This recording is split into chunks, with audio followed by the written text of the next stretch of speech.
بسم الله الرحمن الرحيم.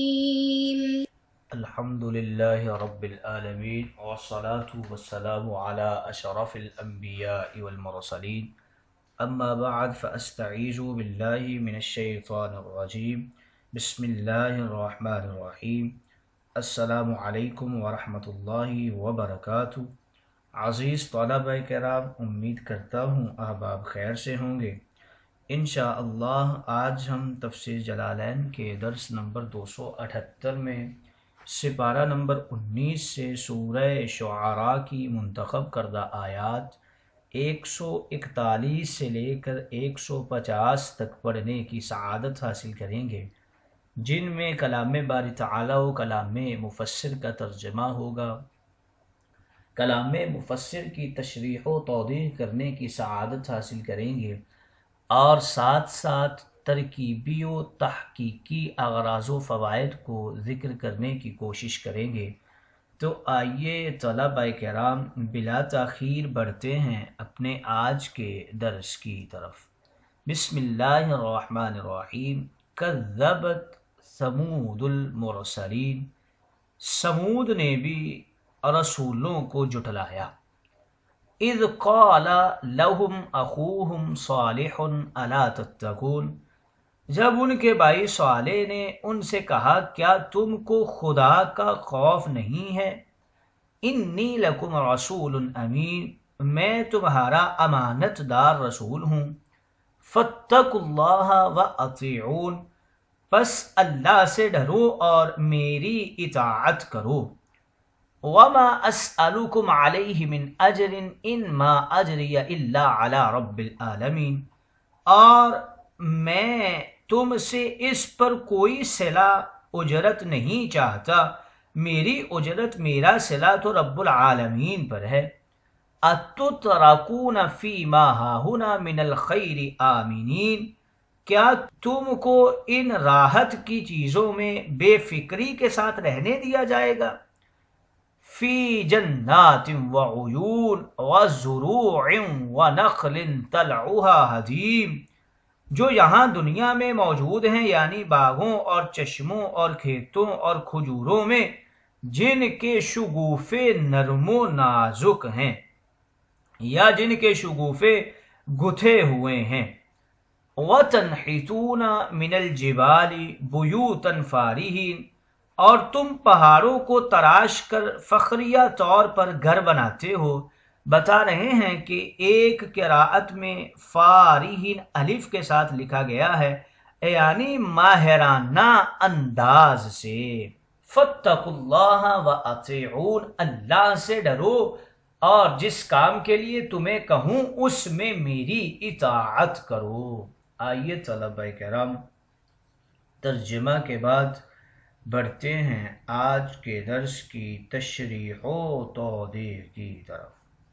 یہاں سے حضرت صالح علیہ السلام کی قوم کا تذکرہ کیا جا رہا ہے. انبیاء علیہ السلام کے قصص میں 5واں قصہ حضرت صالح علیہ السلام کا ہے. صالح علیہ السلام کی قوم کے قبیلہ کا نام سمود تھا. ان کے جد اعلیٰ سمود بن عبید بن عوس بن عاد بن ارم بن سام بن نو تھا. ان کی قوم نے حضرت صالح کی تکذیب کی. اللہ نے فرمایا اس نے رسولوں کی تکذیب کی، کیونکہ کسی ایک رسول کی تکذیب کرنا تمام رسولوں کی تکذیب کے مترادف ہے. تمام رسولوں کا ایک ہی مشن ہوتا ہے اور وہ اللہ کی توحید پر ایمان لانے اور اس کے احکام پر عمل کرنے کی دعوت دیتے ہیں. جب ان سے ان کے ہم قبیلہ صالح نے کہا الا تتقون، کیا تم ڈرتے نہیں ہو اللہ سے. قرآن مجید میں جب ان کے بھائی صالح نے کہا، حضرت صالح ان کے دینی بھائی نہیں تھے، کیونکہ تمام انبیاء علیہم السلام نبوت سے پہلے اور نبوت کے بعد کفر، گناہ کبیرہ و صغیرہ اور ہر قسم کے قابل ملامت کاموں سے مبرہ اور منزہ ہوتے ہیں. حضرت صالح علیہ السلام نے کہا میں تمہارے لیے امانت دار رسول ہوں، تاکہ ان کی امانت اور دیانت کی وجہ سے ان کی قوم ان کی رسالت کی تصدیق کرے. حضرت صالح کا نسب کچھ یوں ہے، صالح بن عبید بن آصف بن کاشح بن حاضر بن سمود۔ انہوں نے کہا کہ تم کو معلوم ہے میں امانت دار ہونے کے ساتھ ساتھ اللہ سے ڈرتا ہوں اور اس کی اطاعت کرتا ہوں، سو میں تمہیں بھی کہتا ہوں تم اللہ سے ڈرو اور میری اطاعت کرو۔ میں جو تم کو نصیحت کر رہا ہوں وہ کسی دنیاوی منفعت کی وجہ سے نہیں ہے، میں اپنے اجر کو صرف اللہ عز و جل سے طلب کرتا ہوں۔ رب تعالیٰ نے ارشاد فرمایا، حضرت صالح نے کہا اتترکون فی ما ہاہنا آمینین، کیا تم یہاں کی چیزوں میں امن کے ساتھ رہتے رہو گے؟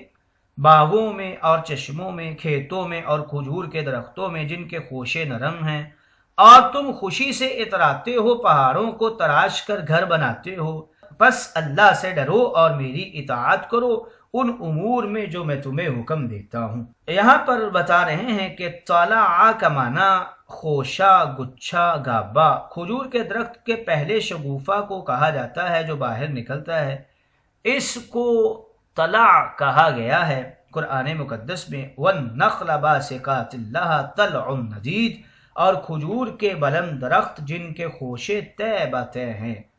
مٹھی بھر کھجوروں کو کہتے ہیں طلاع الکف۔ حدیم کا معنی بتا رہے ہیں کمزور، پتلی اور نرم چیز کو حدیم کہتے ہیں۔ اس کے معنی توڑنے اور کچلنے کے بھی ہیں۔ میدا جو طعام کو کچلتا اور پیستا ہے، اس کو بھی اسی اعتبار سے ہضم کرنا کہتے ہیں، اور جو چیز نرم ہو وہ جلدی ہضم ہو جاتی ہے۔ تنحتون کا معنی بتا رہے ہیں کہ یہ تراشنا کے معنی میں ہے۔ فارحین اگر یہ کاروما کے باب سے ہو تو اس کا معنی عقل والا ہونا، کسی کام کا ماہر ہونا۔ اگر یہ باب سامعہ سے ہو تو اس کا معنی اترانا، مٹک کر چلنا، تکبر اور غرور کرنا۔ یہاں معنی ہے خوشی سے اتراتے ہوئے، تکبر کرتے ہوئے، یا اس کا معنی ہے تم بڑی مہارت سے پہاڑوں کو تراش کر گھر بناتے ہو۔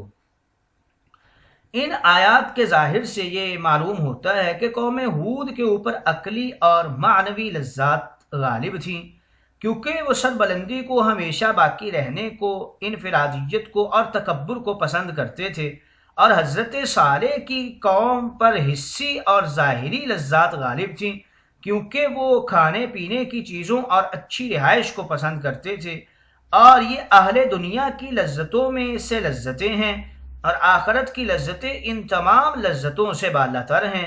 یہ علوم اور معارف کی قلبی اور روحانی لذتیں ہیں، اللہ تعالیٰ کی یاد اور اس کے ذکر و فکر کی لذتیں ہیں، اور رسول اللہ سے محبت اور وارفتگی اور آپ کی اطاعت اور اتباع کی لذتیں ہیں، جن میں ہر وقت یہ جی چاہتا ہے کہ انسان آپ کی سنتوں میں جذب ہو جائے اور آپ کے پیکرے مطہرہ میں ڈھل جائے، اور ساری عمر آپ کی اطاعت اور آپ کی فرما برداری میں ہی گزار دے، اور یہی در اصل ایمان ہے اور یہی در اصل اسلام ہے۔ قوم سمود کے مسکن کے بارے میں بتا رہے ہیں کہ ان کا مسکن حجر تھا جو حجاز کے شمال میں واقع ہے۔ آج کل اس کو مدائن صالح کہتے ہیں۔ یہ عرب تھے۔ نبی کریم صلی اللہ علیہ وسلم کا تبوک جاتے ہوئے ان بستیوں سے گزر ہوا۔ آپ صلی اللہ علیہ وسلم ان کی بستیوں میں سے ان کے معذب ہونے کی وجہ سے تیزی سے سر جھکائے ہوئے گزر گئے تھے۔ اتترکون فی ما ہاہنا آمینین، یعنی یہ نعمتیں کیا تمہیں ہمیشہ حاصل رہیں گی؟ نہ تمہیں موت آئے گی اور نہ عذاب۔ یہاں پر بتا رہے ہیں کہ یہ استفہام انکاری توبیخی ہے، یعنی ایسا نہیں ہوگا، بلکہ عذاب یا موت کے ذریعے جب اللہ چاہے گا تم کو ان نعمتوں سے محروم کر دے گا۔ اس میں اس بات کی طرف ترغیب ہے کہ تم اللہ کی نعمتوں کا شکریہ ادا کرو اور اس پر ایمان لے آؤ، اور ترغیب ہے کہ اگر ایمان و شکر کا راستہ اختیار نہیں کیا تو پھر تمہارے لیے تباہی اور بربادی ہے، اور دنیا و آخرت کی ذلت و رسوائی تمہارا مقدر ہے۔ آئیے طلبہ کرام، تشریح و توضیح کے بعد بڑھتے ہیں آج کے درس میں موجود تحقیق و ترکیبی فوائد و اغراض کی طرف۔ کذبت سمود، کذبت فعل کو مؤنث لایا گیا ہے اس لیے کہ سمود قبیلہ کے معنی میں ہے۔ سمود قوم سمود کے جد اعلیٰ کا نام ہے، انہی کے نام پر قوم کا نام رکھا گیا۔ نسب کچھ یوں ذکر کرتے ہیں، سمود بن عبید بن عوس بن عاد بن ارم بن سام بن نوح۔ سمود حضرت صالح کی امت ہے۔ حضرت صالح نے 280 سال عمر پائی۔ حضرت صالح اور حضرت ہود علیہ السلام کے درمیان 100 سال کا وقفہ ہے۔ فیما ہاہنا من الخیر ہاہنا ای فی الدنیا، من الخیر ما کا بیان ہے، مراد اس سے دنیاوی آرام اور راحت کا سامان ہے۔ آمینین کے حوالے سے بتا رہے ہیں کہ یہ تترکون کی ضمیر فاعل سے حال ہے۔ فی جنات یہ اعادہ جار کے ساتھ فی ما ہاہنا سے تفصیل کے لیے بدل واقع ہو رہا ہے۔ طلعھا کے حوالے سے ذکر کر رہے ہیں، ابتداء نمودار ہونے والے شگوفے کو کہتے ہیں، پھر بلخ اور پھر بسر اور پھر رطب اور پھر تمر۔ اس طرح کھجور کے مختلف مقامات اور درجات ہوتے ہیں۔ حدیم کے حوالے سے بتا رہے ہیں کہ یہ نرم اور نازک چیز کو کہا جاتا ہے۔